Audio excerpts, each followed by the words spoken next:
नमस्कार दोस्तों, कैसे हैं आप सभी। उम्मीद करता हूं कि आप सभी जहां कहीं भी होंगे स्वस्थ होंगे, मस्त होंगे तथा अपने अपने कामों में व्यस्त होंगे।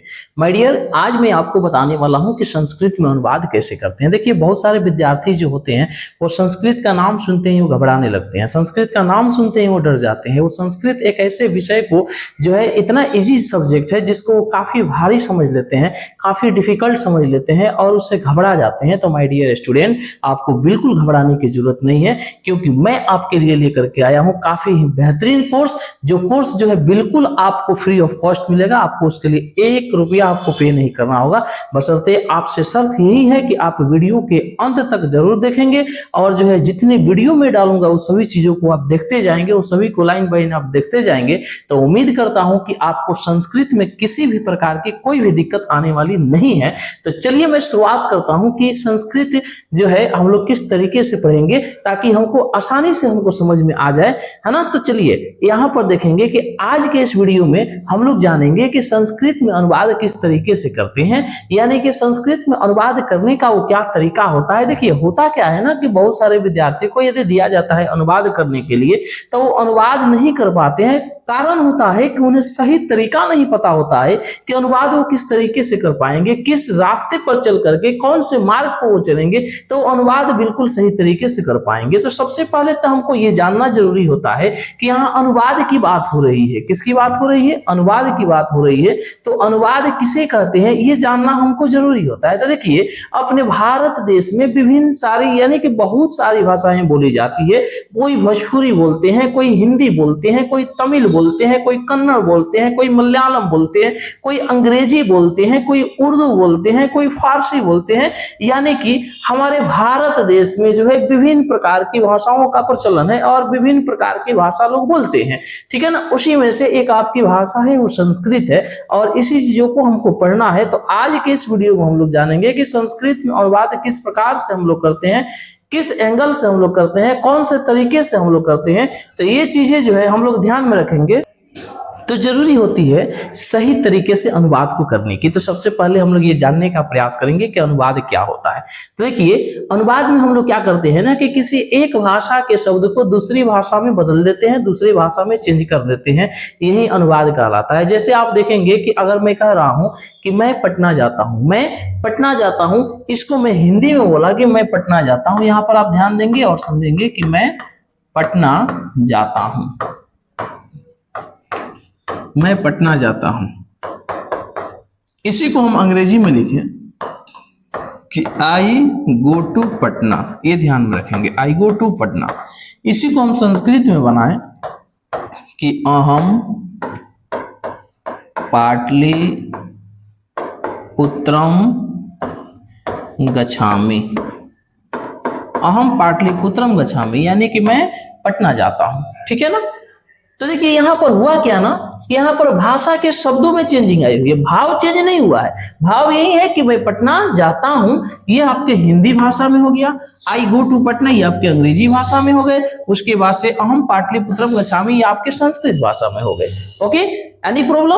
तो देखिए, अनुवाद किसे कहते हैं, यहीं से आप इसको समझ सकते हैं कि किसी एक भाषा के शब्द को दूसरे भाषा के शब्द में बदल देना, चेंज कर देना ही अनुवाद कहलाता है। यहाँ पर आप देख सकते हैं कि भाव सेम ही है कि उसे पटना जाना है, यानी मैं पटना जाता हूँ, आई गो टू पटना, या मैं पटना जाता हूं। अहम पाटलिपुत्रम गच्छामि चाहे संस्कृत में कहें, चाहे हम अंग्रेजी में कहें, चाहे हम हिंदी में बोले, भाव तो मेरा एक ही है, कहां? पटना जाने की। लेकिन जो है यहाँ पर जो है जो भाषा का चेंजिंग हुआ है, भाषा का स्थानांतरण हुआ है, कहीं हिंदी में बोला गया है, कहीं अंग्रेजी में बोला गया है, कहीं संस्कृत में बोला गया है। तो हम कह सकते हैं कि किसी एक भाषा के शब्द को दूसरे भाषा के शब्द में बदल देना, चेंज कर देना ही अनुवाद कहलाता है। उम्मीद करता हूं कि आपको जरूर समझ में आई होगी कि अनुवाद क्या होता है ना, यानी कि अनुवाद किसे कहते हैं ये आपको जरूर समझ में आई होगी। चलिए नेक्स्ट हम लोग देखते हैं, अगला जो है हम लोगों का क्या है। नेक्स्ट देखिए, अब जो है कि हम लोग अनुवाद करने जाते हैं ना, तो सबसे पहले अगर आप अनुवाद को इंग्लिश में कहते हैं हम लोग ट्रांसलेशन, और आप अंग्रेजी से हिंदी में ट्रांसलेशन करते हैं या फिर हिंदी से अंग्रेजी में ट्रांसलेशन करते हैं, तो आपको जो है बहुत सारे नियम के तहत चलना होता है। लेकिन संस्कृत में जो है आप एक नियम को यदि आप सही तरीके से जो है आप बेहतर तरीके से समझ गए, तो फिर समझ लीजिए कि आपको अनुवाद में किसी भी प्रकार की कोई दिक्कत नहीं आने वाली है। तो आप इस नियम को समझेंगे कि ये नियम क्या कहता है। नियम कहता है कि कर्ता जिस पुरुष और जिस वचन की हो, क्रिया भी उसी पुरुष और उसी वचन की करेंगे। यानी कहने का मतलब क्या हुआ माय डियर स्टूडेंट, कहने का तात्पर्य क्या हुआ, इस चीजों को हम लोग समझने का प्रयास करेंगे कि ये क्या कह रहा है, आखिर ये कहना क्या चाह रहा है। तो कहना यही चाह रहा है कि कर्ता जिस पुरुष और जिस वचन की हो, क्रिया भी उसी पुरुष और उसी वचन की करेंगे। कहने का तात्पर्य यहाँ पर दो तीन चार बातें आ रही है। सबसे पहली बातें आ रही है कर्ता की, ये ध्यान में रखेंगे। दूसरी बातें आ रही हैं आपकी क्रिया की, उसके बाद से अब यहाँ पर बात आया वचन, और फिर यहाँ पर बात आया पुरुष, ये ध्यान में रखेंगे, ठीक है ना। अब जो है सबसे पहले हम कर्ता के बारे में यदि समझ जाएं, क्रिया के बारे में समझ जाएं, वचन के बारे में समझ जाएं, पुरुष के बारे में समझ जाएं, तो जो है ये अनुवाद का नियम स्पष्ट रूप से क्लियर हो जाएगा। किसी भी प्रकार की कोई दिक्कत आपको होने वाली नहीं है। जैसे देखिए ना, यहाँ पर देखिए, यहाँ पर कर्ता की बात हो गई कि कर्ता जिस पुरुष आ गया, और जिस वचन आ गया कि हो, क्रिया भी उसी पुरुष और उसी वचन की होगी। यही चीजें हैं, कर्ता, क्रिया, पुरुष, वचन, बात तो दूसरा है नहीं। इसी चार चीजों को यदि हम समझ जाएं सही तरीके से, तो उम्मीद करता हूं कि आपको अनुवाद बनाने में तो बिल्कुल कठिनाई नहीं होने वाली। इसलिए इस चीजों को हम समझेंगे। सबसे पहले हम कर्ता की चर्चा करते हैं कि कर्ता क्या होता है। तो देखिए माय डियर, शॉर्टकट में आप सीधा समझिए कि जो किसी काम को करता है, काम करने वाले को कर्ता कारक कहते हैं। जैसे मैं पढ़ाता हूं, काम क्या हुआ है, पढ़ाने का। किया कौन है, मैं, तो मैं क्या हो जाएगा, कर्ता कारक। करने वाला कर्ता कारक, किसने किया, मैं। कौन किया, मैं, तो मैं हो गया कर्ता कारक। तुम लोग पटना जाते हो, है ना, तो कौन पटना जाता है, जवाब आया कि तुम लोग, तो तुम लोग हो गया कर्ता कारक। हम लोग हंसते हैं, काम क्या हुआ माय डियर, हंसने का काम हुआ। लेकिन हंसने का काम हुआ तो इस हंसने का काम को किया किसने, तो उसने का काम किया तुमने। यानी हम लोग हंसते हैं तो हम लोग क्या हो गया, कर्ता कारक हो गया। महेश पटना जाता है, तब महेश पटना जाता है, तब कौन पटना जाता है, तो महेश कर्ता कारक हो गया। रमेश यहाँ रहता है, कौन यहाँ रहता है, रमेश, तो रमेश कर्ता कारक हो गया। तुम लोग पटना जाते हो, कौन पटना जाता है, तुम लोग जाते हो, तो तुम लोग हो गया कर्ता कारक। यानी स्पष्ट है कि किसी भी वाक्य से, वाक्य कितना हूं लंबा चौड़ा क्यों नहीं दिया हो, कितना हूं बड़ा वाक्य क्यों नहीं दिया हो, आप उस वाक्य से सिर्फ ये प्रश्न पूछेंगे कि काम जो है किसने किया है, या फिर कौन काम हुआ है। जैसे मैं पटना जाता हूं, काम को किसने किया है, तो मैं हो गया तुम्हारा कर्ता कारक। कौन लगा करके प्रश्न कीजिए, किसने लगा करके प्रश्न कीजिए, जवाब आपका आ जाएगा कर्ता कारक, ठीक है ना। अगला बात है क्रिया की।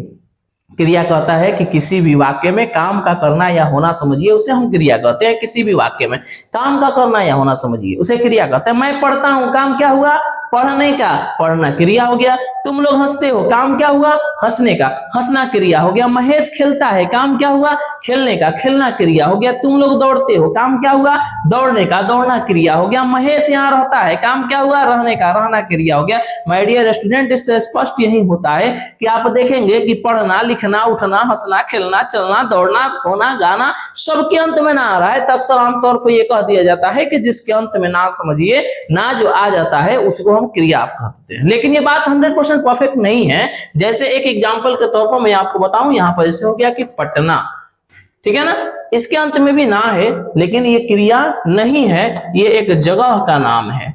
उसी प्रकार से हम बात करें लुधियाना की, किसकी बात करें, लुधियाना की, तो लुधियाना भी जो है यह एक जगह का नाम है, इसके अंत में भी ना है, लेकिन जो है यह एक जगह का नाम है, इसलिए ये जो है क्रिया नहीं होगा। इसलिए ये बात को भी ध्यान रखना है कि हर शब्द के अंत में ना आए वो क्रिया ही होता है, ये जरूरी नहीं है। लेकिन जितना क्रिया होता है उस सब के अंत में ना जरूर रहता है, ये ध्यान में रखना है। ओके, अब नेक्स्ट चलिए, इसके बाद से बात आया वचन की। तो माय डियर स्टूडेंट, ये चीज आप ध्यान में रखिए कि वचन जो होते हैं वह 3 होते हैं। संस्कृत में, हिंदी में 2 होते हैं।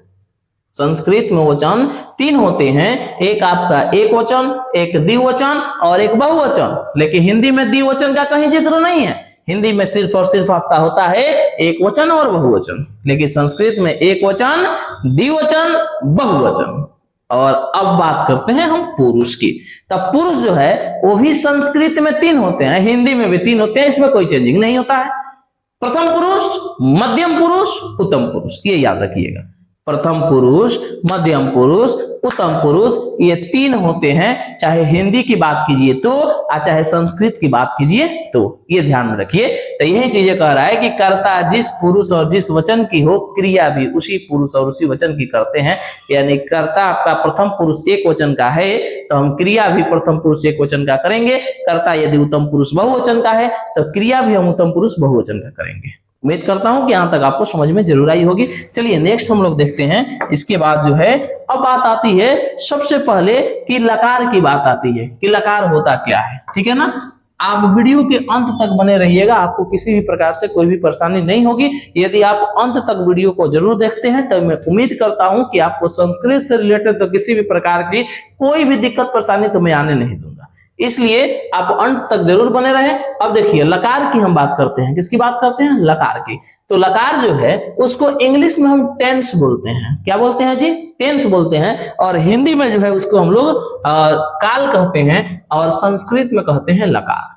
जिसको संस्कृत में लकार कहते हैं उसको इंग्लिश में टेंस कहते हैं, उसी को हम लोग हिंदी में काल कहते हैं। ये ध्यान रखिए। तक अगर आपसे हम पूछें कि काल के कितने भेद होते हैं हिंदी में, तो काल के 3 भेद होते हैं, वर्तमान काल, भूतकाल, भविष्यत काल। इंग्लिश की बात करते हैं कि इंग्लिश में कितने होते हैं, तो इंग्लिश में हो गया present tense, past tense, future tense. लेकिन जैसे हम संस्कृत की बात करते हैं तो संस्कृत में जो है ना तो 3 होते हैं, नहीं तो 4 होते हैं, नहीं वो 9 होते हैं। कुल मिलाकर के ही टोटली लकार जो होते हैं वो 10 होते हैं। ये याद रखिए, लकारों की संख्या 10 होती है। कितनी होती है? 10। यहीं से प्रश्न पूछना आपका शुरू हो जाता है और ये काफी बोर्ड मॉडल क्वेश्चन है कि लकारों की संख्या कितनी होती है, ये याद रखिएगा। कई बार बोर्ड के एग्जाम में इस तरीके का प्रश्न देखने को मिल गया है कि लकारों की संख्या कितनी होती है, तो लकारों की जो संख्या होती है वो 10 होती है माय डियर स्टूडेंट, ये याद रखिएगा। अब इसके बाद से लेकिन हमको पढ़ना है 5। क्लास 10 तक सिलेबस में जो है आपको 5 पढ़ना है, ये ध्यान में रखिए, है ना। कौन सा? पहला जो है आपका लट लकार, दूसरा है लंग लकार, तीसरा लिरिट लकार, चौथा आपका लोट लकार और 5वां जो है विधिलिंग लकार। लट लकार, वर्तमान काल, लंग लकार 2 तरीके से लिखते हैं, ऐसे भी लिखते हैं और इस तरीके से भी लिखते हैं, ये ध्यान में रखिएगा। इसका मतलब होता है भूतकाल। उसके बाद से लिरिट लकार यानी कि भविष्यत काल, लोट लकार यानी कि अनुज्ञा और विधिलिंग लकार का मतलब होता है चाहिए के अर्थ में, ये ध्यान में रखिएगा। ओके, तो उम्मीद करता हूं कि इतना आप सभी को समझ में आया होगा, यहां आपको किसी प्रकार से कोई परेशानी नहीं होगी। तो चलिए मिलते हैं नेक्स्ट वीडियो में, तब तक के लिए thank you, thanks for watching my video.